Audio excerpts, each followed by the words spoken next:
ข่สุด บองเตี้ย มันสดในพงเจ้าดาวไปเรียนปีมาโฮบ ปลาย บายก็ ก็ ข้าวเหนียวอัดขอแม่มาตัด ปลายกับน้ không nhiều vật cả tê bài thế nào หมู mũ ทูบ trúc นี่แต่ดาว chúng chạy đá ไก่ cái ำเหมือน ngoan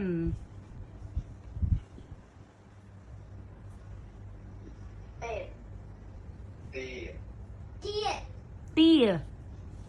เตี้ยเนื้อเนื้อ ใส่ สัตว์ sai bên cho nhâm sai ăn สำนำอะไร xong nhâm bên bên บางที อันเถียง ai kia nó con ai kia còn kia mà nhá อันที่บงนำหอย mà nó là bỏ nhâm กลมชอบ จบ ồ cái hạt crom của ban tròn của ban ต้องเป็นมูน้ nè ồ pu cái đam ำน้ำไม่ได้เกียบได้ ồ cái đam đang chơi kịp ไข่ đằng นิทาน ồ thời trời ไข่นิทานนี่เป็นนาบันว่ะ chăng á อันนี้บันน หมึก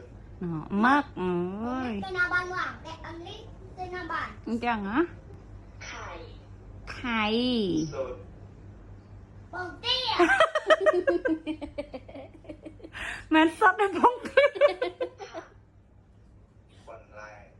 สันล่าย โอ้ยบันไล่เป็นเจอจัดยำบันไล่อ่ะ อามานี่จะอัน โอ้นึกหมายใจจำอันแมนมาก็ใจได้น้องอ่ะหนูอู้ใจกินอะไร ทอด จีน โอ้ไอ้กินน้อง อันนี้จะนำบ้าน จำอันตั้งยำบานน่ะ ต้ม ต้อง เงา น้าว เงานั่นก็ให้สำล้อเงา อันนี้นอนนี่นอนบ้านบ้าน หนอย่าง อ่ะ ย่าง ดอด ดอดหรืออ่าง อันนี้ผัดผัก อ๋อ ชาวันแรก ผัดผัก ใช่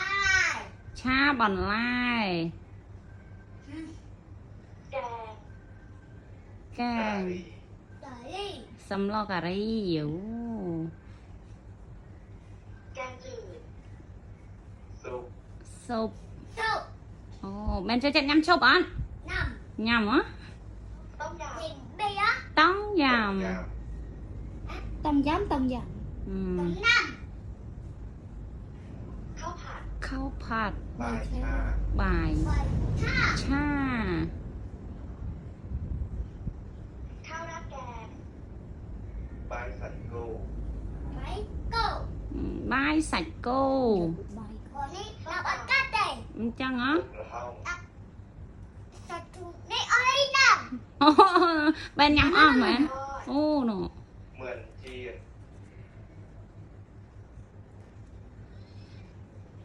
อันนี้สันหวาน เหมือนดอด หนูหวานดอด มันเด้อมันนี่ทอดหวานขนมอันนี้นม นม น ขอ ม งแพง นมนี่ทอดได้เบอร์นมขนมปัง นมปัง นม